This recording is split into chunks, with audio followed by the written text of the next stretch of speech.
मैं समझता हूँ जितने लोग बैठे हुए थे विभिन्न क्षेत्रों के लोग थे, कला जगत के लोग थे, और आज एक कलाकार के नाते, एक आर्टिस्ट के नाते हमने अटेंड किया है और हमने देखा कि आज यहाँ बैठे हुए कई लोगों को कई प्रश्नों का जवाब मिल गया। हमारे राष्ट्रीय स्वयंसेवक के सर संचालक जी के अनुबोधन, कई लोग ये सवाल उठाते थे कि संघ में महिलाएं नहीं। आज उन सभी लोगों को मैं समझता हूँ उनका ज्ञान का पर्दा खुल गया होगा जब स्वयं आरएसएस के सर संचालक जी ने, आरएसएस परिवार के मुखिया ने ये बात बताई कि राष्ट्रीय स्वयं सेवक संघ अलग है और राष्ट्रीय स्वयं सेविका संघ अलग है। तो ऐसे कहीं नहीं होगा कि हम कई लोग तिरंगा के प्रति बताते थे। आज उन्होंने एक लाइन कही कि ना सिर्फ तिरंगा बल्कि जो भी ऐसी चीजें जो देश को एक रखती हैं, जो देश के लिए, देश के द्वारा मान्यता दी जाती है, सबसे पहले उसको कोई मानता है तो आरएसएस का स्वयंसेवक मानता है। तो मैं समझता हूँ कई चीजों में आज जो अज्ञानी लोग थे, अगर वो ध्यान से सुने होंगे तो उनको राष्ट्रीय स्वयंसेवक के संघ के बारे में बहुत कुछ पता चला। सबने नकार दिया, सबने एक रिमोट कंट्रोल की बात हो रही थी। रिमोट कंट्रोल, आप बीजेपी के सांसद हैं और हमेशा कहा जाता है कि आरएसएस बीजेपी का रिमोट कंट्रोल है। आज उन्होंने इसके बारे में चीजें स्पष्ट किया। देखिए, उस पर तो आज सर संचालक जी ने बहुत ही अच्छे से जवाब दे दिया है और उन्होंने बल्कि उन लोगों को हंसते हंसते जवाब दिया कि रिमोट कंट्रोल की भाषा राष्ट्रीय स्वयंसेवक संघ में नहीं चलती। यहाँ जो भी है वो स्पष्ट है और लोकतांत्रिक पद्धति से होता है। आप देखें, आज उन्होंने खुलासा किया कि राष्ट्रीय स्वयंसेवक संघ भी जब डॉक्टर साहब ने शुरू किया तो ये नाम भी सहमति से हुआ, बैठक से हुआ। और राष्ट्रीय स्वयंसेवक संघ की जितने आज अनुत्तरित प्रश्न थे, जिसके आज जवाब दिए हैं, उत्तर दिए हैं माननीय संचालक जी श्री मोहन भागवत जी ने, वो मैं समझता हूँ उन लोगों को भी आज समझ में आ गया होगा कि राष्ट्रीय स्वयंसेवक संघ भारत को हर जगह मजबूत बनाने वालों के साथ है और वो लोग जो आतंक को पोषित करते हैं जरा अपने मस्तिष्क में और ज्ञान में सुधार। लेकिन मनोज जी देखिए, सबने नकार दिया था। मोतीलाल वोरा और नेहरू दो ऐसे संस्करण सुना है जिसमें मोतीलाल नेहरू और पंडित जवाहरलाल नेहरू दोनों ने संघ की कहीं न कहीं इस बात को माना है, प्रशंसा की। तो क्या उनकी जो पीढ़ियां हैं उनको कुछ संदेश देंगे आप? देखिए, मैं समझता हूँ आज पूज्य मोहन भागवत जी का इतनी देर तक लगातार देश के सम्मुख बात करना और लाइव भी जा रहा था, आप सबने भी देखा, दिखाया होगा सबको।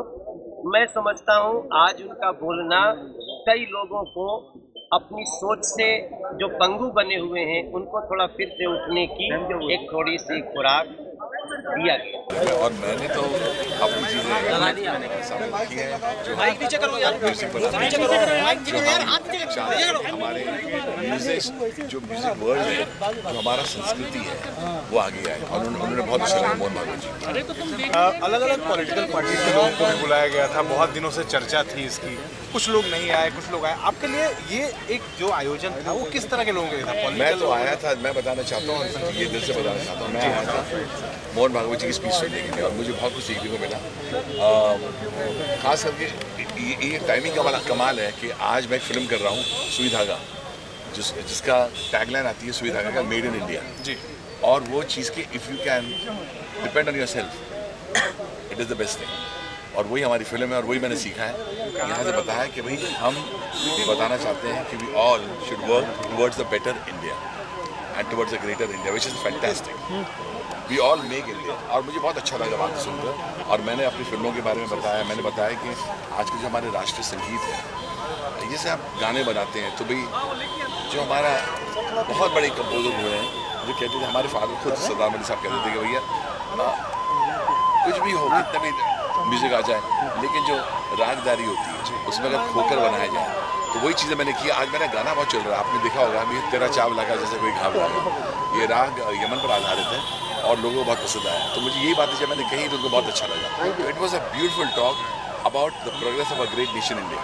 बैक टू बेसिक्स का कॉन्सेप्ट आरएसएस लेके आ रही है, और आपको लगता है आरएसएस का आज का जो आयोजन था किस दिशा में देश को ले जाने की कोशिश हो रही है? उन्होंने यही कहा है to every Indian, which I loved everyone, and I think the way he spoke was beautiful. You have every Indian should contribute to a better society, और ये मुझे बहुत अच्छा लगा। एक गलत धारणा है, वो सारी चीज़ों का आज एकदम वो क्लैरिटी के साथ श्री मोहन भागवत जी ने बताया कि आरएसएस एक मनुष्य परिवर्तन की एक संस्था है, जहाँ पर आपके विचारों को बताया जाता है कि भारत माता के लिए और मानवता के लिए और समाज के लिए आपको कैसे ट्रेंड होना है। सो इट्स अ इंस्टीट्यूट जहाँ पर आपको एक हिंदुस्तानी को, एक भारत के नागरिक को ट्रेंड किया जाता है अपने समाज के लिए, और ये संस्था इस धरती को ट्रेन करने के लिए सिखाती है, और ये संस्था अपने स्वयं को सेल्फ डिफेंस को ट्रेन करके अपने फिजिकली मेंटली लेवल पर आप किस तरह अपने देश के लिए सैनिक के रूप में काम कर सकते हैं अपने आम जीवन में रहते हुए, ये ट्रेनिंग होती है। बड़ी अच्छा एक कॉन्वर्सेशन रहा, बहुत कुछ सीखने मिला, विच मुझे भी बहुत सारी चीज़ें आरएसएस के बारे में नहीं पता थी, which I got to know, and very very happy, very very happy. समागम की चर्चा बहुत दिनों से है रवि जी, और इसमें कई अलग अलग पॉलिटिकल पार्टीज के लोगों को बुलाया गया। कई लोग आए, कई लोगों ने मना कर दिया।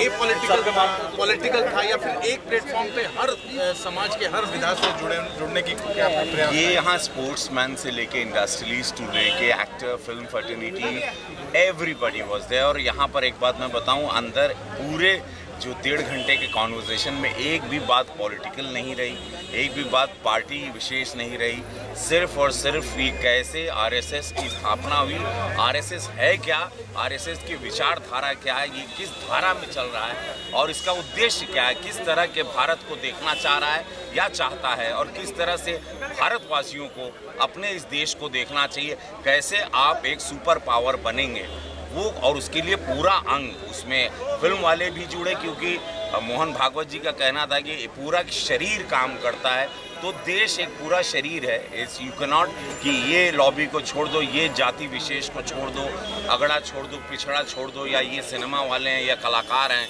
ये नट वाले हैं, इसे सब लोगों की विचारधारा के साथ ही हम लोग एक सुपर पावर बनेंगे, one which is very very nice. Ravi ji बस एक सवाल ये कि बहुत सारे ऐसे डाउट्स आरएसएस को लेकर हमेशा से रहे, आपने बॉलीवुड के समय में ऐसे क्या सुना होगा कि एक संस्था एक टफ संस्था है, एक डिक्टेटरशिप वाली है, लेकिन ये अगर ऐसी कोई भी बात नहीं है, ये संस्था इंडिविजुअली एक एक स्वयं सेवक, एक एक जो है आरएसएस का एक एक व्यक्ति इस संघ को चला रहा है।